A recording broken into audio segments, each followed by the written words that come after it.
3, 2, 1.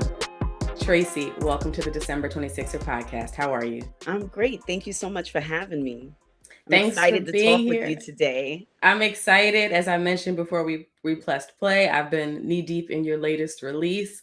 So there's a lot to talk about there, and many other things about how Yes. you've gotten here to be an author who's really killing the game and has built a beautiful life, Thank just you. from words and creativity. So before we get to all of that, though, we start every show the same. So I will ask you, who is Tracy Brown? Okay. Tracy Brown is a round the way girl from New York City, Staten Island specifically. I'm a writer and a visionary and a big dreamer. Those are good. Those are great things to ground this conversation. So let's take it back to Staten Island. As you Okay. know, a lot of focus has been on Staten Island because of the Wu-Tang and American Saga show Right. on Hulu, right? So Hmm. there's all this focus now on sort of their origin story and life out in Staten Island. And I think a lot of us, myself included, outside of Wu-Tang, just sort of saw Staten Island as that other borough, like over there, right? The Without world.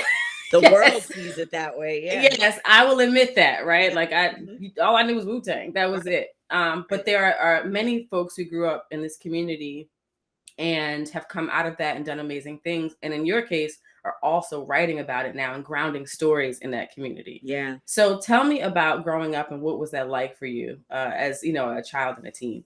Okay. Staten Island is a very interesting borough. Of the five, it is the most racially divided. There's literally kind of a Mason-Dixon line, which is the highway where on the North Shore you have a good mix of ethnically diverse people. And on the South Shore, it tends to be white, Italian, Russian, white, not really very diverse. Um, and so growing up, there was always a sense of community on my side of the borough, which was the North Shore. I grew up in Mariners Harbor, Staten Island. Shout out to the harbor. Um, and I literally had an interesting uh, duality in my childhood. My grandparents lived across the tracks, which was a suburban kind of atmosphere, and I grew up with my parents on in the projects on the other side of the tracks. And so I was able to kind of, I think, get the best of both worlds. Um, and that really informed who I became as a young person. There are a lot of Tracy Browns and Amanda Gormans and Ava DuVernays in every single inner city across this country. We're just not always given the access and the opportunity to know that certain careers and journeys are possible for us. So I certainly never envisioned myself as a writer. I had dreams of being an attorney. Um, I went to Catholic school up until eighth grade and then went to public school. Um, and Staten Island is just really an interesting place to grow up in the sense that I was always aware of my blackness. Um, Not in a, I wouldn't say that I had any specific run-ins, racist run-ins, but there was always a know your place kind of feeling in the borough. And I try to bring that across in my writing because, like for instance, John Grisham, whenever he writes, he seems to bring Memphis, Tennessee to life. And when you read books about New York, you see Brooklyn and Queens, the Bronx, and all of that represented. But it's very seldom that you see Staten Island, specifically as you spoke to the black side of Staten Island, where the Wu-Tang is from. You don't really see that depicted. Most people's knowledge of Staten Island stops at Wu-Tang or the Mob Wives. and Correct. and so my books are my attempt at shining a broader light on the borough at large. And there's a lot of fantastic talent from this borough. Hassan Johnson from The Wire, all of the Wu-Tang Clan, as you mentioned, Tristan Mack Wilds, the world-renowned actor, Michael Rainey Jr., and myself. So one of my big goals, like long-term goals, is to bring all of that to light and marry it all in one great way. So stay tuned for that. That's great. So thinking about that duality of having your grandparents on the suburban side of the borough and then living in public housing with your parents, were you acutely aware, or at what age did you become acutely aware of socioeconomic differences in status? um I guess I was always aware of it, because in the 80s in New York City in particular, crack took over in a way that I don't think anyone could have anticipated or predicted in any way. So when that happened, I was about, I would say, 9 years old, which is a very young age. And so I was very aware of the fact that the area that I was calling home, where I resided, the projects, was very much crime ridden. There were crack vials in the hallway. You would see, I saw, even at a young age, how the neighborhood deteriorated. We used to have block parties. We had this thing called Harbor Day, which was like the day everybody came out to the big park and celebrated. And you would have, DJs, the WBLS, the radio station, would come out, and they had relay races for the kids with actual trophies. And you could smell the food cooking and the break dancing and see the colors and the music, and all of that kind of became distorted once crack hit the hood. So I was always aware of the fact that poverty existed, and that we weren't living the charmed life of so many others. Like, you look on TV, and I certainly identified more with Good Times than I did with the Jeffersons. You know what I mean? But I was aware that my grandfather was just a few across the tracks, literally, and that he was established, that he did have, he was what you would consider middle class. He had a savings, he had a car, he owned his home, and so that did give me a sense of, well, things are rough, but everything's going to be all right. This is it nuanced my childhood in the sense that I I was always well read, loved books, and my grandfather was well traveled. I loved listening to his stories of traveling the world as a merchant marine.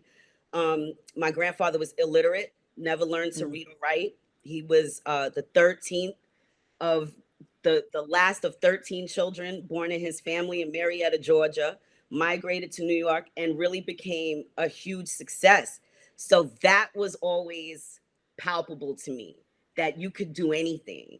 That if this sharecropper from Marietta, Georgia, who never learned to read or write, could own a home, several cars, be the patriarch of the family that we all came to, in a bind, that anything was possible for me. So I definitely believe that from early on, despite whatever surroundings there were.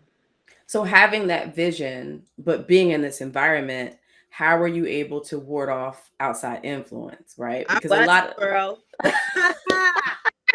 Let's not say that. I didn't ward off anything. In fact, because I was in private school, I went to Catholic school up until 8th grade, which is a very sheltered experience. In Catholic yes. school, it's very structured, and if you miss a day, they call you your house and they say, Tracy wasn't in class today. Is everything okay? And so I was accustomed to that. When I got to high school in a public school environment in New York City, hate to say it, at the time, I went to high school from 1989 to 1992. At that period, um, the academic administrative staff was not very hands-on in the public school system. And once I realized you could cut class very easily, and as long as you beat your parents to the mailbox, nobody knew. um, I cut class all the time, and I became a teen parent. I had my daughter at Mm. the age of 15. um, and that was a very pivotal moment in my life for obvious reasons, but in particular because I was an excellent student. I always loved literature. I have three older sisters. One of them is 12 years older than me. So when I was 6, she was 18. She went off to college, and she would send me boxes of books and challenge me that if I read every book in the box, she would come and take me to Pennsylvania. She went to the University of Pennsylvania, um, for like a weekend. And that was like, for a girl from New York City, like Pennsylvania was like Paris. Yes. So I took that challenge, and I would devour these books. Sweet Valley High, about two little twins from California. Ramona and Beezus, Little Women, about these women from Massachusetts and during the Civil War. Books about things that were so outside of what I was seeing day to day, But again, it allowed me to stretch my imagination and to envision things and stretch my vocabulary. And so by the time I got to high school, English literature was my favorite subject. And I had this teacher, a black woman, always wore her hair in a bun. I won't say her name, but she was my favorite teacher. I loved her class. She loved having me as a student. And when I became pregnant with my daughter and word got around school that, Tracy's pregnant and she's only a sophomore, can you believe it? She said that I was going to be, she was disappointed in me. She told me that I had blown my chance and that I was going to be on welfare for the rest of my life and a statistic. And I might as well just pull up a seat on a project bench and get comfortable. Mm. I was so crushed by what she said because she was my favorite teacher, and I really almost for a moment believed it. But then, something in me was just like, I'm gonna show her, I don't care what it takes. I gotta go to night school, summer school, sit up all night and study. And I did. I graduated on time with my class, went off to college, didn't finish. But I went and I was able to at least say to myself that no one is going to define me or my pathway regardless of what it looks like on paper. And I think that's one of the things that I like to write about, that I like to bring across in my characters. People in general make decisions. You get forks in the road, And when I got pregnant with my daughter, I had an option of, was I going to be a teen parent statistic, or was I going to, be brave and take this chance and have my child? And I chose to do the latter. And it didn't cripple me in the way that so many people would think. It's really a matter of perspective. And so I try to apply that to my characters in books. So they might make some questionable decisions, but I like to look at why, what motivated it, how can they maneuver themselves out of these tricky situations. So, first of all, shout out to the University of Pennsylvania, my alma mater, as well. Yes, great But school. yeah, but having that, right? Having an older sister who is on that path and is supporting you from the time you're a little one to try to Yeah. open your world to what's possible, Mm-hmm. and then being a great student and having this experience. What was that conversation like with your parents and your older siblings? Oh, it was wild. It was wild. My mother, I actually didn't have the conversation. I hid it. I hid my pregnancy from everybody for several months. By the time it came out, I was 5 months pregnant. Like the the good thing, I guess, in the time was it was 89 going, yeah, it was 1989, and grunge clothes were like in. So everybody was wearing like baggy everything, like the old TLC style. So I remember going to my dad and being like, can I go in your closet and look for some of your shirts to wear to school? And he was like, go ahead, So he never thought anything of it. And then when they did find out, it was a very volatile and crazy conversation. My mother was dead set against it. As a mother now, I understand, because she was looking at it not just through the lens of, oh, your life is going to be ruined, you know um all your dreams might not come true now, but she was also looking at it through the lens of, what are the people going to say, when the Yes. neighbors find out, how's that going to make us look? And I think my dad had those same feelings in the beginning too. But I had a conversation with him and I said to him, I'm having this child. Like I decided this is what I'm going to do. And he told me his reservations, and then I said to him, well, what if Martin Luther King's mom had gotten an abortion, or Malcolm X's mom? What if I'm having the next king or queen of the world, And we talked about it for a while. He got very quiet, and then he came to me. He said, I can tell you're ready for this challenge, even though on paper it looks crazy. And it's going to sound crazy when I say this, but I got your back. If you're going to have this baby, then I got your back and I'll stand with you. So my parents became very divided over the issue. My dad and I bonded in ways that, never changed. Like we just were cemented in that. And eventually my mother came around, right before the baby was born. But you know, that's the thing about having like a well-read child. They're going Yeah. to have opinions and thoughts and Yes. ideas that Yes. they can back up with evidentiary support. So, Yes. But you know what? I respect him so much, especially now that I'm a parent, because he was listening, and that was such a lesson for me that even at that age that he felt that I had made an informed decision and that he trusted me enough to know that I got this, I can, if anybody can handle this, he said, you can handle this. And it helped me to rise up and be like, you know what, I can. And then my grandfather being from the South, he was born in 1913, so he just didn't understand what the big deal was. He was like, what's the big deal? It's not that serious. Like, she didn't kill anybody. So mhm. the men in my family became the rocks for me. My father and my grandfather really stood behind me. And yeah, So you power through, you yeah, get through high school, you decide to go to college. Now you yeah. mentioned you had this aspiration of being an attorney at one I was gonna point. be the female Johnny Cochran, girl. I had it all planned out. Yes. So you had this whole plan. What switched? What made you say like this ain't it? College is Life. not it? Life. By then I had a son as well, so now I'm a mother of two. I'm 19. um because my grandfather owns a home, I had an apartment upstairs from him, but still, financially I was trying to figure things out, and I lost my babysitter. So while I was in the middle of my second semester of my second year, they just dropped out on me, my babysitter. And so I had to drop out of college, and then I entered the workforce. It just became like, this is the obvious next step, because I didn't want to make that teacher who said that to me correct. So I was determined not to remain on public assistance for any lengthy period of time, so it was important to me to get out there and start to work. And so I did that. My first job was as a daycare teacher. Favorite job I've ever had to this day, besides being a writer. I love children. Really?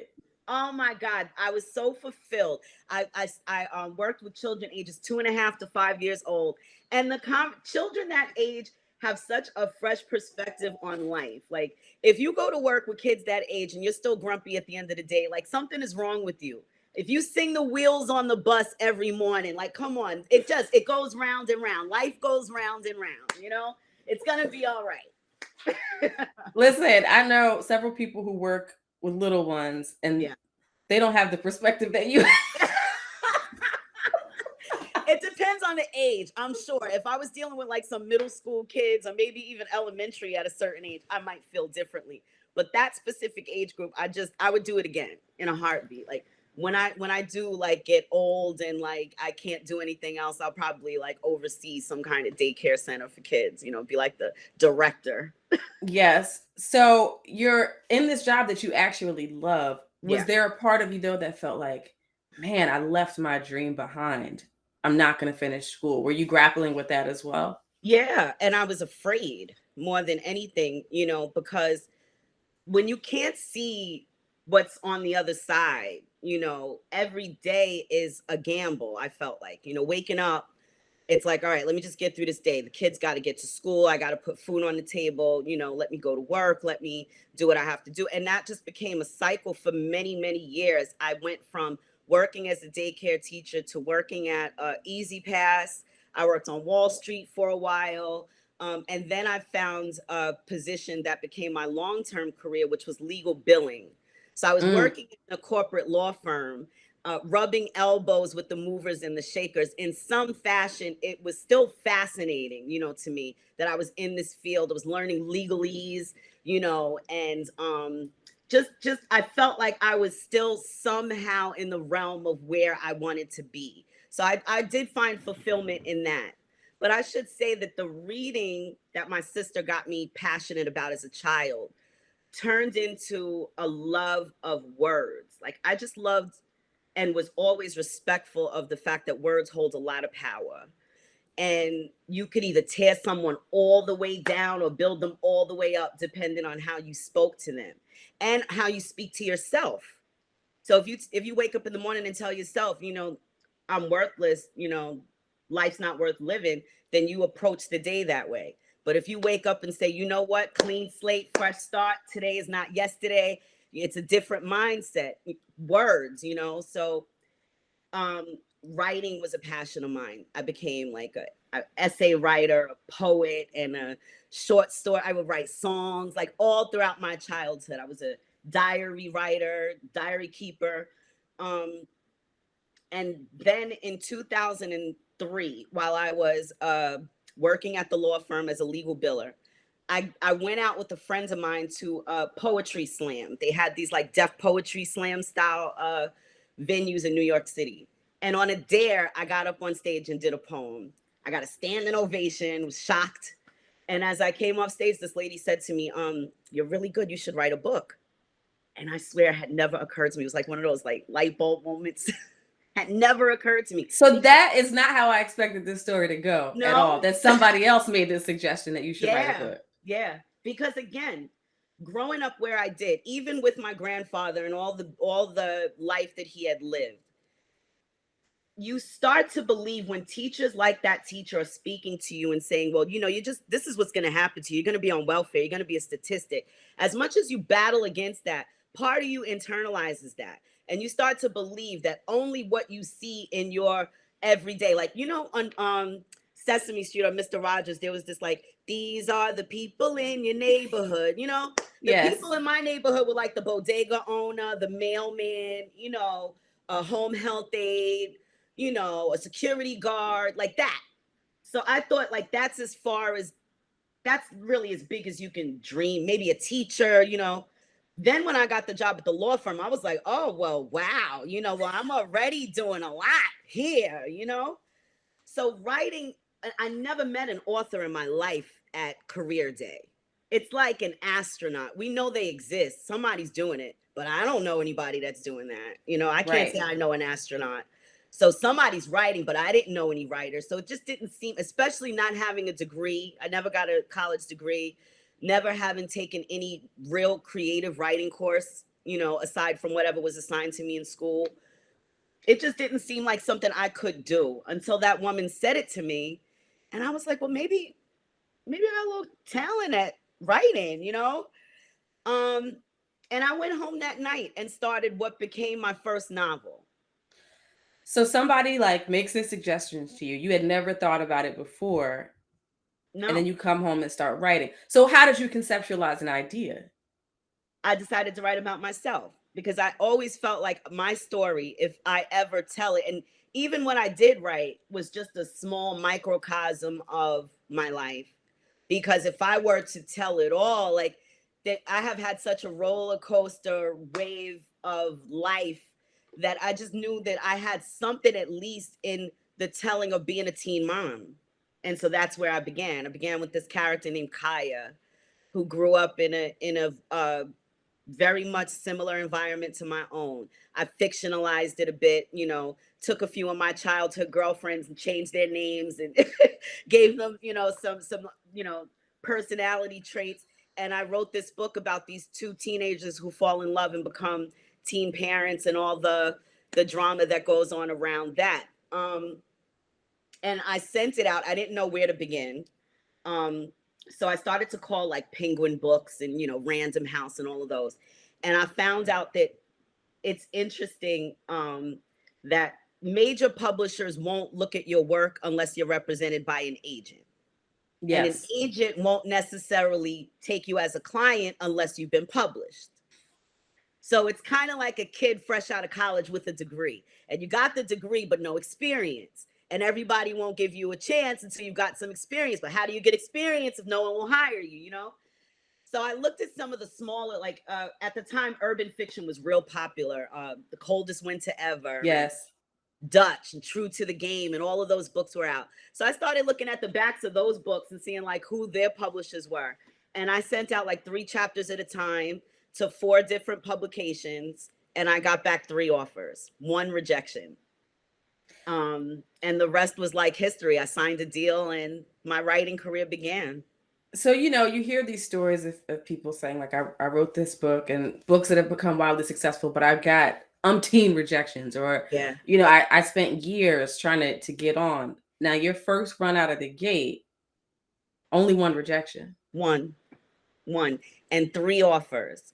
And again, blew my mind because no college degree, no formal training, never been published before. But it, again, I was just like, wow, this, like this could happen. So I published my first novel, Black, with Triple Crown Publications.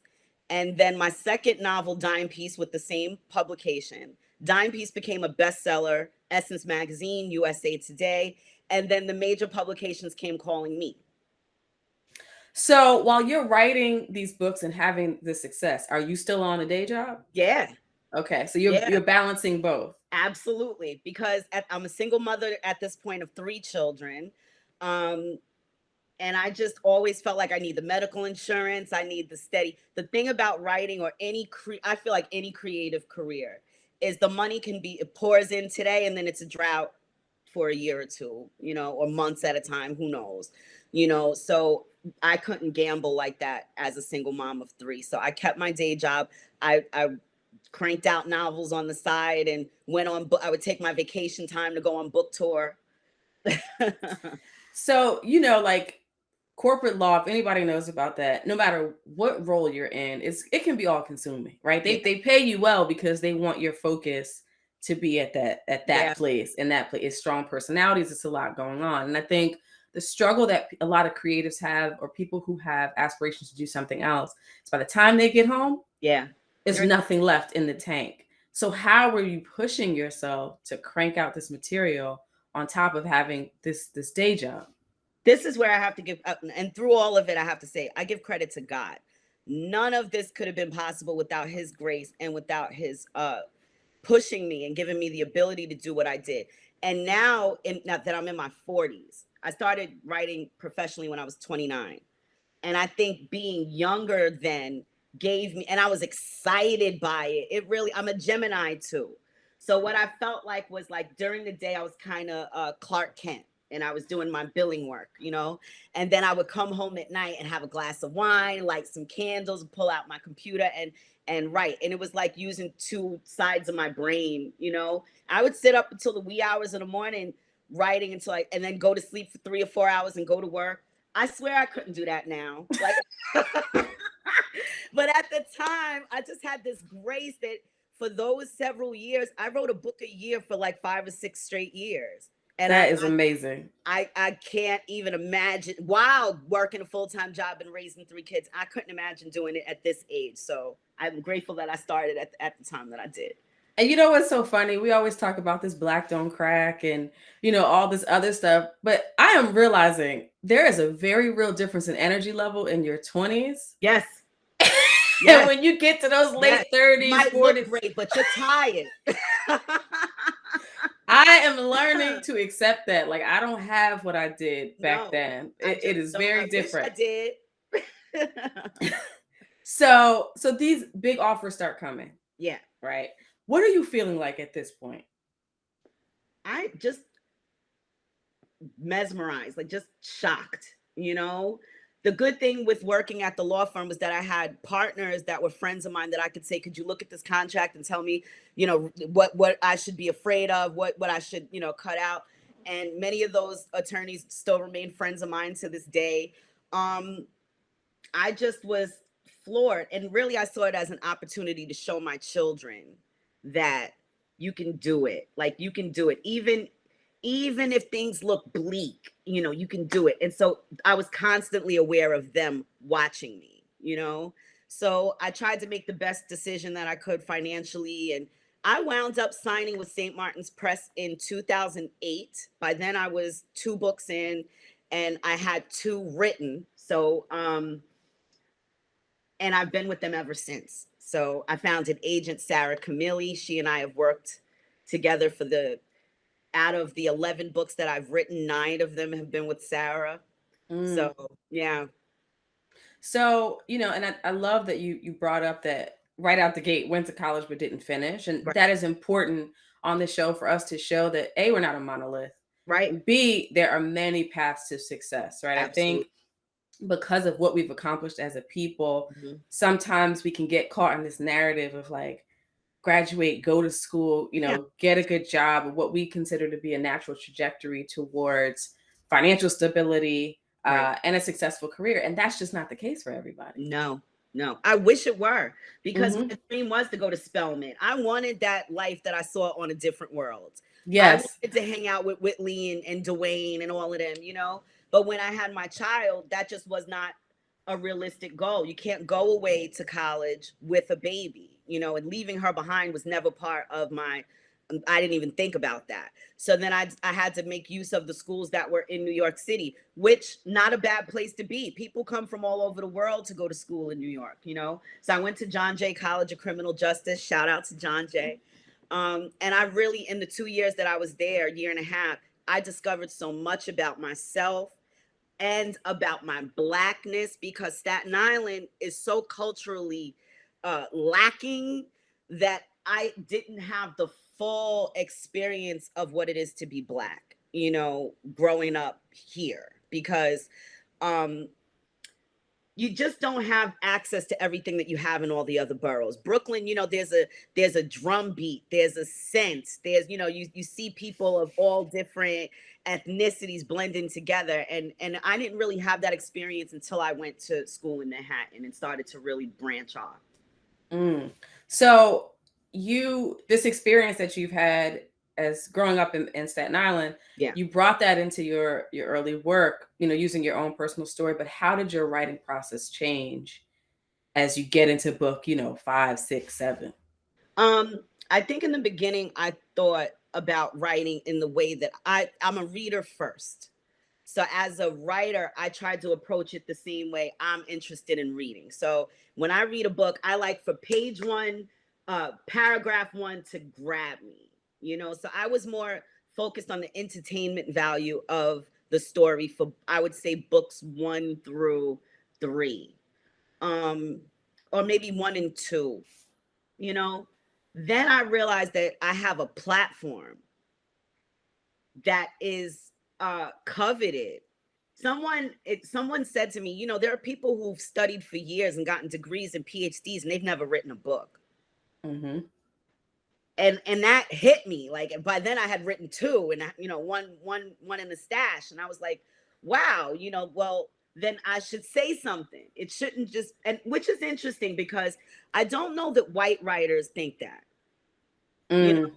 when they sit down to write, I don't know that they say, well, let me say something on behalf of the whole race or speak to, you know, the experience of us as a whole.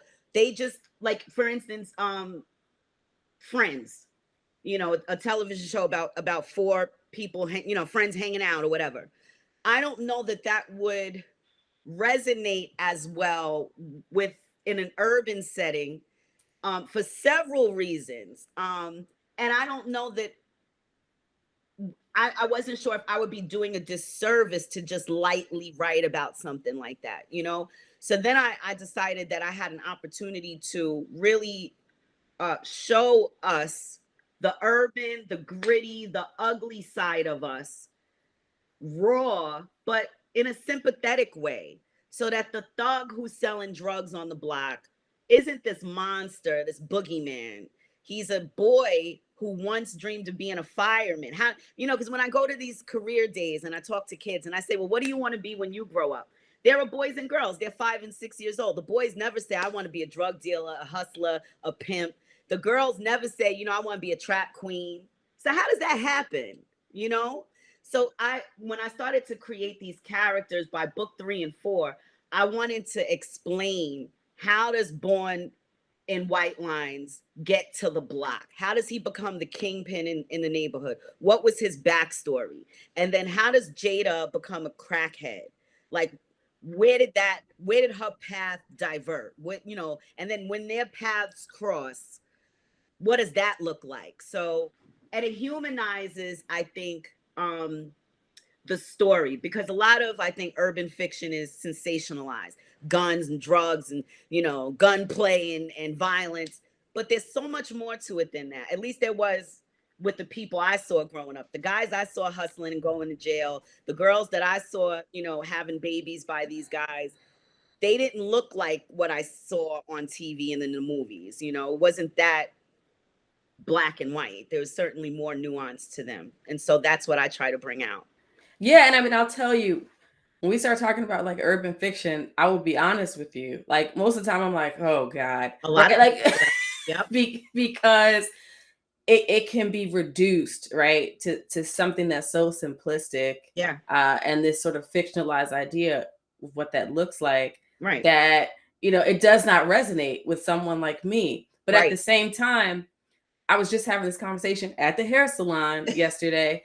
There, all of us, no matter how far you are in your career, or what education you have, I know Yeah. very few Black people who don't have some connection to the themes that you see in these books, right? We We all do. If it's a cousin or, a brother-in-law, there's something.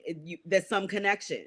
At least in my experience, mine too. Exactly. So you would think, right, that like these books could have a lot more depth. And Yeah. and oftentimes, they sell with sort of an overly simplistic view and descriptor of Yeah. these things. But that is what I noticed in your latest release, which we're gonna talk about. Certain things in here I understand, right? Yeah. I know the story of, it's not my story Right. personally, but I Right. know the story of my parents' story, right? When you have one party who's incarcerated and Yeah. expecting the other party to ride out with that, Yeah. right? And Yeah. ride and do that bid with them. I know people like that right now. Yeah. So, those things, there's a way to talk about it in a more complex story, I think so. right?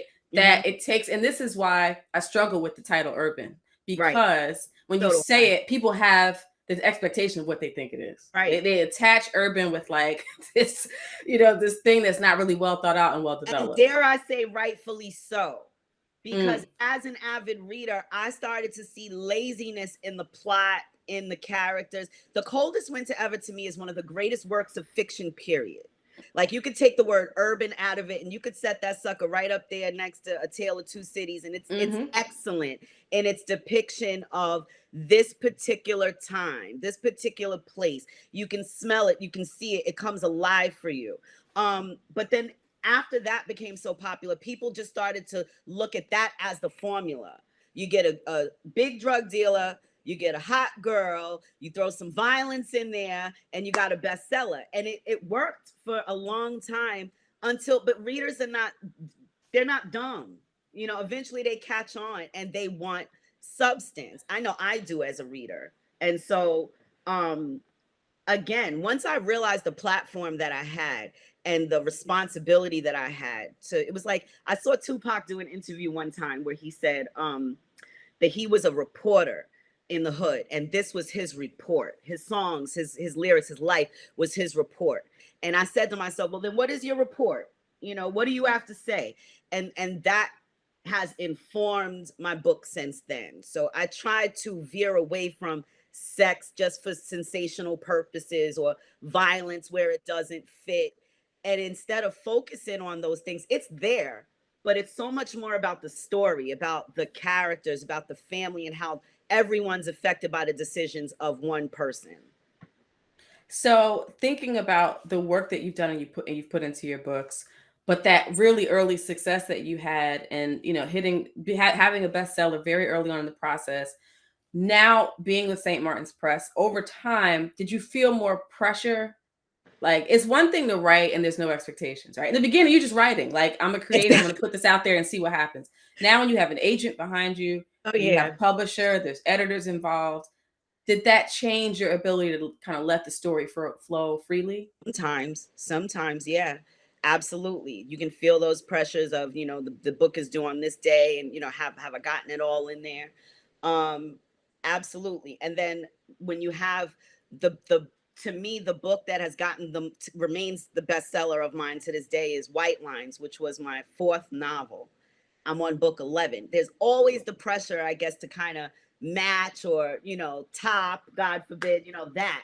But I just try to allow each story to be its own thing, and not look at it in any way to compare one thing to another. This book, Single Black Female, is special for its own reason, and White Lines is special for its own reason, and they can't compare to one another. It's just two stories that have come out of me. And so each time I try to approach it as an opportunity to create new characters and say something fresh. So you mentioned single Black female. We're gonna get this on camera for those who watch the video version of this. Yes. I have my copy Aw. here. And I also mentioned I have my Audible one as well. Thank you. So this is a Target diverse book club pick, right? Yes. So I want to get into how that came about. But before Okay. we do, how did this story come about? Very, very, it ties right into what we were talking about. I started out wanting to write an urban Sex in the City about 4 Black women who had achieved success in their career. Like the friends I have, I'm 47 years old. My girlfriends and I, when we go out, there's nobody's looking at the price on the menu. When we go shoe shopping, it's a situation, and all of us have achieved success in our career in different ways. And so I wanted to write about these women, kind of like Sex in the City, and what their love lives look like. And then when I started writing it, it was probably early 2020 or late 2019. And then the pandemic hit. Um, I went through a little bit of writer's block, if that's a thing. And then I started watching TV, and I saw the George Floyd murder playing on repeat, and Breonna Taylor case, all these, the Black Lives Matter protesters out there. And a lot of my friends from other ethnicities started to reach out and have really deep, meaningful conversations for the first time. And I realized that maybe the world was ready for a deeper conversation on race, and that this book could be an opportunity for me to show Black women in a way that people have never seen us before. So, like, I can only, just as an example, Waiting to Exhale was about 4 successful Black women in their love lives, and it was great at its time. But this time period just felt like that book couldn't just be that. It needed to be something a little deeper and more layered about, if I'm a Black woman who has achieved success, do I feel like I'm leaving certain relatives or friends behind?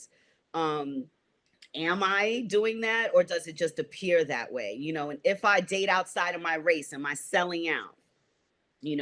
Or if I grew up around guys who were in the drug game, and now I'm with a law enforcement officer, does that mean, I've switched sides, I've assimilated? Or if I'm a Black woman who twerks unapologetically on Instagram and, drops it like it's hot on the red carpet, am I playing into the stereotype of what they say Black women are? So the characters just became way more nuanced, and they turned into Ivy, Coco, Deja, and Nikki, and single Black female. So, and you brought up a lot of the things that I sort of had running through my mind as I'm reading this book. And I will tell you, I don't read a lot of urban fiction, right? Right. For the reasons that we talked about. Mm-hmm. But without giving too much away, because we want people to go out and buy Yes. and download this book. Yeah. But I definitely had this moment of like, what does happen when you've benefited from somebody's choices, Right. that Right. are not legal, Right. but you yourself, they've invested in you and helped you to create the life that you have now on the quote Yes. unquote straight and narrow, and now they're paying the price for their choices, the choices that they've made, and you're still reaping the benefits. Exactly. How do you reconcile that? And I think this book really asks a lot of pertinent questions. Thank you. For those who have experienced these things, and even if it's not, say, dealing with the criminal justice system versus this life as a professional, it is the socioeconomic advancement, right?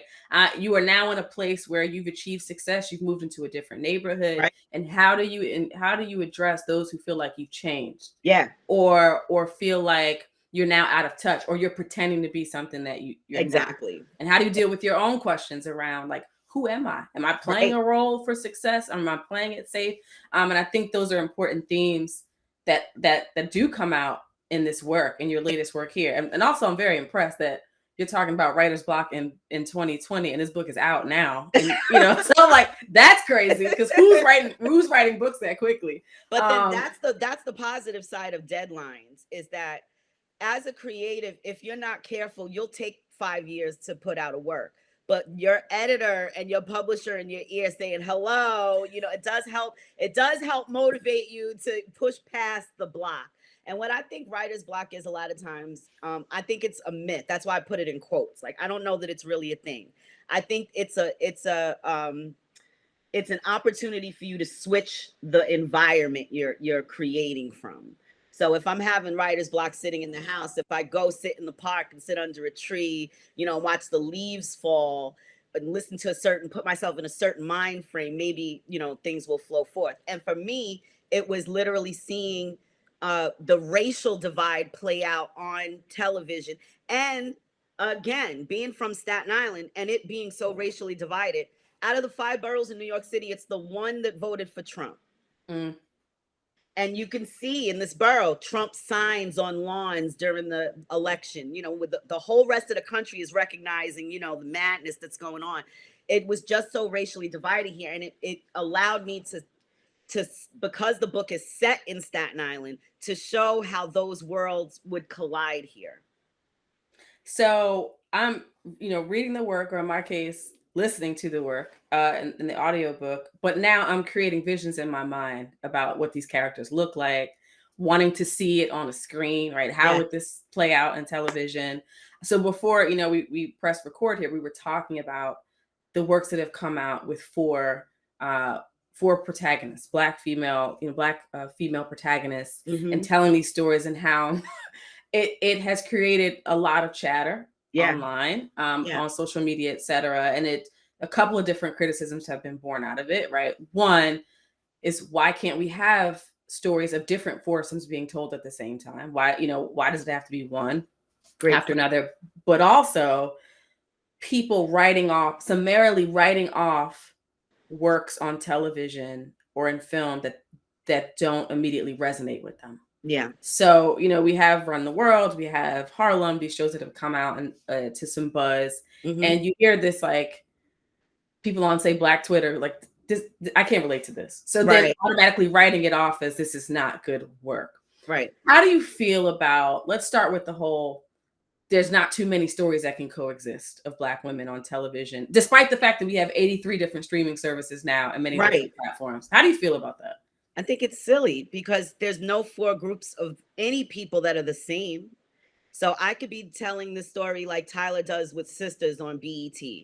It's a whole different story from what Issa Rae is doing with Insecure. The totally different things. And to say that they can't exist at once is, I think, indicative of the problem with writers of color having opportunities. I think that they absolutely can coexist and should. There are so many different stories to be told. What was the second part? Yeah, so this idea that if something doesn't immediately resonate with the Black Oh, audience, then that. it's not good, right? So how do you keep yourself grounded when obviously, like, you have a publisher and you have people who want to see you and, quote unquote, need to see you succeed, right? For financial reasons, have invested in you and you want to succeed, but against this backdrop of this idea that, like, if one Black person doesn't get it, or one Yeah. subset, it's not a good work of art. How do you keep yourself grounded in the midst of that level of Yeah. criticism? Right.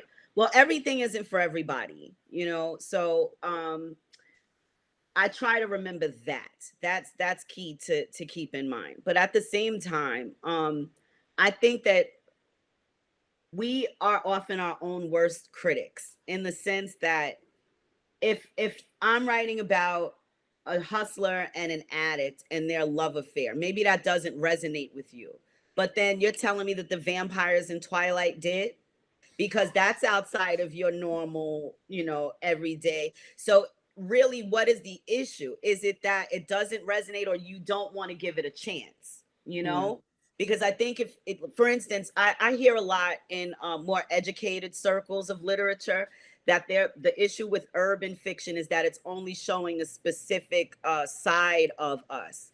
And the same could be said for the mob movies that come out. How many Casinos and Goodfellas, etc. But uh there's a story to be told there. These are different characters, and this is a real thing that exists in the world. So to not tell those stories to me is almost irresponsible. So I try to alleviate the pressure on myself by just knowing that if the whole world is not my audience, I do have an audience who is interested in what I have to say, and that someone will connect with what these characters are about if I ground them in real people and in reality, which is, the goal each time. And I think what's important, to your point about vampires and stuff and all of that, even with respect to romance, and I think there should be opportunity for what they call suspension of disbelief, Yeah, right? We have a hundred rom-coms that come out with people who right, don't look like us, where right. they're swept off their feet into this amazing relationship. I'm like, let us have an opportunity to I decompress in that agree. way, like, I and agree. and show what love can look like for Right. us as Black women. I don't Uh, know that we have permission to do that. You know, right. I'm starting to see it though. I saw it a little bit with Lovecraft Country, Mm-hmm. where sci-fi and drama collided in a way for Black people that I haven't really seen done a lot. Ta-Nehisi Coates with The Water Dancer. We're pushing the boundaries a little bit, and the readers are going with it as long as it's done well. And that's all I think we ask as writers, is to give each work a chance and a fresh perspective and not paint us all with the same broad brush. Absolutely. So, how did this Target diverse book club pick come Excited. about? Okay, well, I think America was ready to have the conversation, and the topic, the subject matter of these women, and how one racial profiling incident is the catalyst for so much action in the book. I think that they chose it as their diverse book club pick of the month in an effort to get the conversation going among their diverse audience of readers, And I will say that it is a joy for me to discuss single Black female with white readers who are interested and intrigued in learning about, what it is that this book is about, what they have, what I have to say in it. And it's an opportunity for us to have some really, you know I don't think they're difficult conversations once the ice is broken. That my experience as a Black woman is just not the same as everyone else's. That while I have success in my career and I can go to a cocktail party with you, I may have an incarcerated relative or someone who just came home from prison, or my son and his father may not be in his life for whatever reason, or my past may have looked a lot more colorful than I appear right now. But it's still, as long it's about who we are as human beings and how these women show up in the world, and about the decisions they make in an effort to find happiness. Because I think the American dream for Black women isn't the same as it is for everyone else. For instance, Ivy Donovan, one of the characters in the book, has achieved financial success, albeit at the with the assistance of her incarcerated husband. But she's in an affluent neighborhood. She's in a very promising career. Her children are, they have promising futures, but she's not accepted into this predominantly white neighborhood or embraced by her neighbors. And I think that's, regardless of whether the incarceration part is something you can identify with. You can identify with what it feels like to move into a block where you might not be, that welcome, or, have that many people in the area that look like you. Or I'm making this money and this person that I'm interested in is not, right? Right. There's Right. there's something there Yeah. to latch on to, and that will resonate with folks for sure. And then Yeah. that's the beauty of a well-written book, right? Thank That's not diluted and just about this really simple plot line. I just want to you. keep reiterating that because Right. it's a lot of bad books out here. I just want to Yes. say. Yes, there Um, are. yeah, but you really answered my next question in that, do you welcome white readers? I know some creatives can feel like, I wrote this work for us. It's for us, by us. I don't want Right. someone taking a voyeuristic view Okay. who is not a part of this community.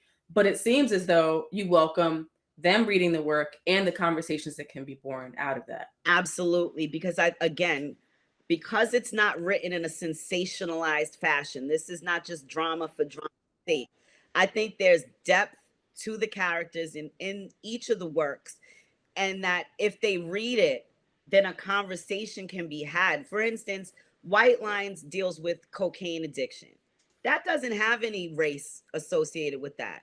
Everyone across the board has dealt with that. This just happens to be a story that's set in a black environment, but there are white characters too, because it's not a thing that's just exclusive to any one group. So regardless of what the characters look like, I could read an Amy Tan book that's set in Asia and none of the characters look like me, but their experience feels like mine, and I can identify with that. So I think my goal is to get us out of, and to your point, I don't like the label urban fiction either. Are they urban characters? Yes, but it's fiction. It's fiction set in an urban setting. Do we have suburban fiction? No, Right. I don't see a suburban fiction setting. So it should just be fiction to me. And by putting urban on it, it limits the audience. I think that white people will look at that and say, well, then that's not for me. When it could be, it could be a great conversation starter if we could just stop dividing ourselves into separate groups and just allow the work to speak for itself. Yes. So before we get to your aspirations for the next chapter of your career, describe a time when you had to be extraordinary on an ordinary day. Oh, every day. A time where I had to be extraordinary on an ordinary day. Um, that's a really good question, and I know I should have been prepared for that. But I would say the day that the teacher, who I won't name, said to me that I was going to be a statistic for the rest of my life. You know, um, I certainly didn't get up that day and go into school thinking, I'm gonna hear some life changing words today. Um, and I think I had an option when it was said. She said it right to my face, which I thought was real bold and wow, like it floored me. Um, but I had an option in that moment to either take what she said as gospel or to prove her wrong. And I think that decision to say, I'll show you, was an extraordinary decision. I didn't realize it in the moment, but looking back on it now, I know that there was something in me at that young age. There was some fire and some fight in me that I think was extraordinary without me realizing it. Did you ever think about sending her a case of books? She's since passed away, but Okay. I did get the opportunity after I got married and I felt like I had I was on the path to uh not being what she said I would be. I did get to go back to the school and speak with her. And one of the things she said to me was that she said that in order to light a fire under me. I don't know that that's true, but it worked. Whether she meant it that way or not, it definitely hit its mark. Mm. Yeah. Okay. So we've talked about these shows that have come out, the work of Black creators that are being promoted on streaming services, network television, all of that. Right. To the extent you can discuss it, what are your goals for the next chapter of Okay. your career as a writer? Do you want to be on television? Oh, absolutely. Absolutely. I want to be in television. I want to be on the big screen. And I'm certainly working towards that goal. I'm in the process of adapting a couple of my titles to film and TV projects, it's what's exciting about it is that at this age, I'm starting a whole new phase of my career because uh, novel writing is very you get to describe emotions. If a character's staring out of a window, I get to tell you what they're thinking, what happened earlier that day, in their minds. But writing for television and film, you have to show it, and it's about the light coming through the window. Is it day or night? Is it an interior or exterior shot? And that whole process is fascinating to me, being on set and just seeing how the whole process evolves. And as a creative, to have new layers added to your career at this stage is just like a thrill. So I'm very excited. So our regular listeners are going to kill me if I don't ask this question. Um, did you have a moment where you're like, I don't have to work anymore at the 9 to 5? Sure. Okay, because I know they're going to want to know. Okay, is she in this full time? Is she Sure. still working and juggling? but I do still juggle. I'm a hustler. There was a point where I did give up my 9 to 5 full, and just go into writing full time. And you know what I found is that it's for me, and I'm not going to say that my experience is the same for anyone else, but for me, I felt more pressure than ever because now the full 24 hours is available for me to write.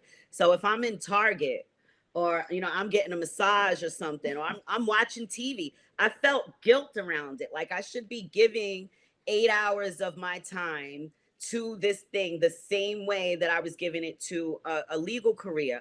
But creativity doesn't flow like that. You can't sit and say, all right, I'm going to write for 8 hours. I'm going to bust out 5 chapters. If you can, that's great. For me, it doesn't always flow like that. So I found myself going back, at least in a part-time capacity. So even now, there are still attorneys that I do some legal billing for right now, but the writing is my main focus. And when people ask me what my career is, I'm a writer. That's just, that's a side hustle that I do, to keep some medical insurance and all like that kind of thing. Listen, we're not mad at So that. when the checks are correct, I will be 100%. But I'm glad you brought that up because a lot of people will hear your story and be like, oh, she has a publisher. She's dropped all these books. You were interviewed by Nick Cannon. Like, Right. she's made it. She doesn't have to work. Right. And these are choices that have to be made sometimes. Oh, absolutely. Everybody's situation is different. And again, I think that because for so many years of my career, probably for the first 7 or 8 books, that money was not just supporting me or being saved. That was for college tuition for my son. And, my other son wanted to go into music. I put him through, recording academy school. Money is a constant flow. So now I'm in a position where I'm starting to get my feet on solid ground and starting to say, okay, well, now I can start to really make decisions just based off of me and what I need. And I can take certain chances now, which is, again, very exciting. But I think it's very important for people to understand the reality of it. People see you on TV. I remember when I was growing up in the projects, there was a kid in my neighborhood who got a commercial. He was like, he did like a commercial for, I want to say it was Kool-Aid. And then he did something with Michael Jackson, and we all saw him, and we were like, "Oh my God, he's rich." We saw him on TV. He's rich. And then I saw him in the corner store. And I was like, "What are you doing? Just like visiting family and stuff?" He's like, "Nah, I live here." Like, I got a job. That doesn't mean that I'm over the top. So I think a lot of times people will see you reach certain levels of success and think, oh, well, then, she's over the moon. But I'll be the first to tell you, struggling artists still struggle. Listen, I hear you. So how many more novels are in that mind of yours right now? Oh God, I hope I can write until I can't anymore. And then when I'm like senile and blind, I hope that my granddaughters will pick up the mantle, and help me do it. I love it. And I mean, if you can get paid to do what you love, it's like it doesn't feel like work. And even though the deadlines are something that I still struggle with, the fact of the matter is I get to create imaginary friends and share them with the world and then have conversations with people about them. And I mean, like, what's better than that? That's great. I think that's a great place to end on. Thank you. So tell people where they can find you online. All right. You can find me on Instagram. I'm author Tracy Brown. On Twitter, it's I am Tracy Brown. And I'm actually on TikTok now. I'm trying to do this thing called Book Talk, where I discuss my books in depth with the readers. One thing I miss now that we're in this digital age, I'm so glad to see you with a paperback and your Audible, because in the age of digital, a lot of bookstores have closed. And so now I think we're left with like Barnes and Noble nationwide and a few, smaller booksellers, Target and Walmart and all of those. But I miss going on book tour because we used to get the opportunity to talk with the readers about, the characters and what resonated with them and what made them upset. And so TikTok has become my venue to do that. So you can find me on TikTok, author Tracy Brown as well. Love it, love it. I'm all about the conversation. As you can see, we are Yes. about getting in deep and really uncovering where somebody's mind is and Yes. really what drove them to write these characters. So I'm so happy. I'll have to go check you out on. Now I will admit, I just watch on TikTok. I have not joined the world as a creator on there, That's so all I'm right. I'm curious to see what you have done. I'm gonna I go got check some that out things for on there, sure. and I'm gonna be adding more in the weeks to come. Okay, perfect. Well, thank you for joining me today and doing this interview. Thank you for having me. I really appreciate this. And to our listeners, listen, I don't show a lot of books on this show. So if I'm showing it, that means you should go out and get it. Single Yes, Black thank you. Female, in addition to all of the other works that Tracy has released, go check them out, support her work as well. We need writers. We need our stories to be told, no matter Yes, how we do. complex and different and varied they are. There is room for all of us. Go follow her on socials if you've enjoyed this conversation. Like, share, subscribe. We support networking here. If you are an aspiring writer, reach out, talk to her, see how she can give you some guidance as well. And as Absolutely. always, remember to be extraordinary on an ordinary day. Take care.